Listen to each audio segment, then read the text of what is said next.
नमस्कार, मैं हूं रितिका शर्मा और आप देख रहे हैं मृदुभाषी प्रदेश, जिसमें हम आपको बताएंगे हमारे प्रदेश की तमाम बड़ी खबरें। तो चलिए रुक करते हैं आज की खबरों की ओर। सिवनी में बाइक चलाते हुए हेडफोन लगाकर युवक को मोबाइल पर बात करना महंगा पड़ गया। बात करने के दौरान मोबाइल में धमाका हुआ और वह बाइक समेत सड़क पर गिर गया। बाइक चालक अखिलेश के मामा सुनील साहू ने बताया कि अखिलेश स्वयं अपनी दुकान पर मोबाइल सुधारता है। करीब 8 से 10 दिन पहले नया मोबाइल खरीदा था। अखिलेश को निजी अस्पताल में भर्ती कराया है। खरगोन जिले के गोगावा में मक्का शरीफ के लिए हज पर जाने वाले गांव के शिक्षक शाकिर शेख व उनकी बीबी सबीना शेख और 2 बहनें शायरा शेख, शाइस्ता शेख, जो गोगावा से मुंबई के लिए निकले। फिर वे मुंबई से मक्का शरीफ के लिए हवाई जहाज से निकलेंगे। उनके इस विदाई से पहले परिवारजनों एवं गाँव के वरिष्ठ जनों ने उन्हें गले मिलकर व फूलों की बारिश कर इस्तकबाल किया। राजगढ़ में नरसिंहगढ़ के समीप बड़ोदिया तालाब गांव में फार्म हाउस पर आए युवक का अपहरण कर 1.5 करोड़ की फिरौती मांगने का मामला सामने आया है। पुलिस ने सख्ती से कार्रवाई करते हुए सभी 5 आरोपियों को गिरफ्तार किया है। आरोपी फरियादी के ताऊ का भाई ही निकला है। फरियादी शकील अहमद भोपाल के रहने वाले हैं। इनके द्वारा नरसिंहगढ़ थाने में कंप्लेंट किया गया 15 तारीख को कि इनके बच्चे की किडनैपिंग हो गई है, जिसका नाम अदनान अहमद है।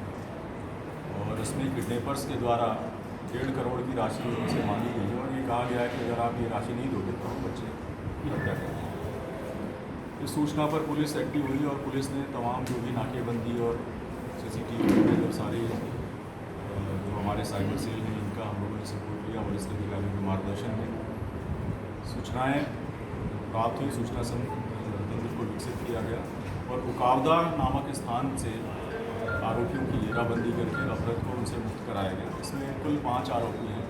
मुख्य षड्यंत्रकर्ता इमरान है, जो इनका चचेरा भाई है, और इसके अलावा 4 आरोपी हैं, संतोष मीणा, रोहन मीणा, और इसके अलावा 2 और साथी हैं, राम भरोस और एक अन्य इनका साथी है। इस तरीके से कुल 5 लोग हैं। सभी को पकड़ने में सफलता प्राप्त हुई और पुलिस ने अथक इसमें प्रयास करके 48 घंटे के अंदर अपराधी व्यक्ति को सकुशल वापस लाने में शनिवार को तहसील पचौल पहुंचकर तहसीलदार को ज्ञापन सौंपते हुए ब्लॉक कांग्रेस अध्यक्ष मुकेश शर्मा ने कहा कि पचौल तहसील के ग्राम आसारेटा पवार में किसानों को खरीफ फसल के समय PPL कंपनी का मिलावटी DAP खाद वितरण किया जा रहा है, जिसकी बोरी पर प्रधानमंत्री भारतीय जन उर्वरक परियोजना लिखा हुआ है, जो मिलावटी है और विगत 14 जून को ग्राम आसारेटा पवार में यह सिद्ध भी हुआ है और यह मिलावटी खाद सहकारी संस्था आसारेटा पवार में बेचा जा रहा है। हमारी मांग है कि PPL कंपनी के DAP खाद के विक्रय पर रोक लगनी चाहिए। आसारेटा गांव, सारंगपुर के आसारेटा गांव में जो खाद का मामला आया, क्या पूरा मामला है?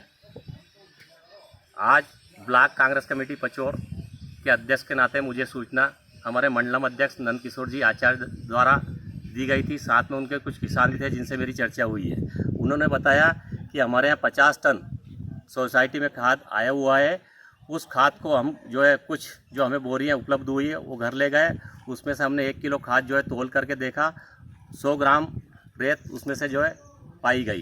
तो हम कांग्रेस पार्टी के कुछ लोग यहाँ आए, हमने बोरी खुलवाने के बाद तोल करवाया कांटा मंगवा के, फिर हमने उसको खाद को धोया किसानों और कर्मचारियों के सामने। उसमें से 100 ग्राम बालू रेती जो है पाई गई। शिवराज सिंह जी एक तरफ तो कहते हैं कि मैं किसान पुत्र हूँ और एक बोरी जो 50 किलो होती है उसमें से 50 किलो की बोरी में से 5 किलो बालू रेत पर किसान के घर भेज रहे हैं। ये कैसे किसान पुत्र शिवराज सिंह जी? आप जरा किसानों की हालत तो देखो। उज्जैन में किसान क्रेडिट कार्ड के माध्यम से लोन के नाम पर किसानों की करोड़ों की जमीन हथियाने के मामले में कांग्रेस ने पुलिस कंट्रोल रूम में SP के नाम ज्ञापन सौंपकर दोषियों के खिलाफ FIR दर्ज करने की मांग की। इस दौरान सांसद के खिलाफ नारेबाजी भी की गई। 4 दिन पहले कुछ किसान यहाँ पर आए थे पुलिस कंट्रोल रूम। उन्होंने मुझे सूचना करी थी कि इस तरीके से हमारे साथ जालसाजी की जा रही है।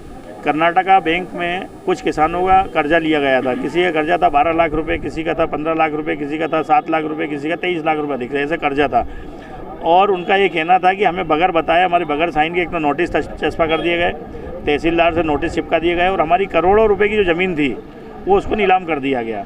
और एक ही पार्टी एक ऐसी है जिसको इन्होंने नीलाम करा है कम से कम 100-150 बीघा ज़मीन। एक गौरव मुलानी है, एक रमानी है, पुनीत जैन है, राजेश रमानी, और मैं तो कह रहा हूँ बैंक मैनेजर की भी इसमें संलिप्तता है, क्योंकि बगैर बैंक मैनेजर के ऐसा हो ही नहीं सकता है। तो दोषियों के खिलाफ कार्रवाई होना चाहिए। जिनकी ज़मीनों को आपने नीलाम किया है, अगर मान लो उनकी ज़मीन से आपको 12 लाख रुपए लेना है और उनकी ज़मीन की कीमत 3 करोड़ रुपए, तो उनको इस वाली नीलामी को निरस्त किया जाए, रिव्यू किया जाए और उनकी ज़मीन से उतना हिस्सा लिया जाए जितना उनका लोन है, बाकी ज़मीन उनको वापस की जाए। तो यह थी आज की मुख्य खबरें। कल फिर हाजिर होंगे नई खबरों के साथ। तब तक के लिए मृदुभाषी प्रदेश को सब्सक्राइब करना ना भूलें।